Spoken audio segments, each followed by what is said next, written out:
In this video, we're going to look at the kind of problem that you may come across from time to time. And that's that we have two documents and we want to merge them together. But we don't just want to take all of the pages of one and add them to the end of the other. That would be easier, and there are many converters that can do that.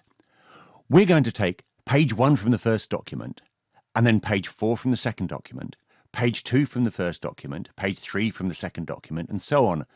And to make it more fun, the document on the right-hand side is a DOCX file, not a PDF.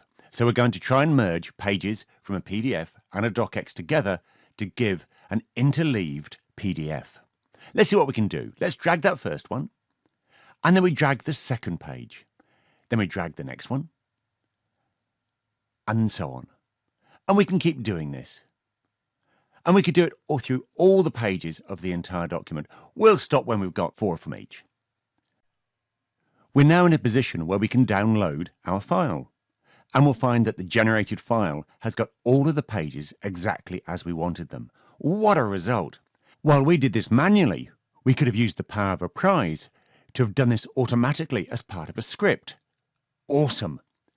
You can check out the source code for this project on the GitHub repo, and there's a link to it from the description below.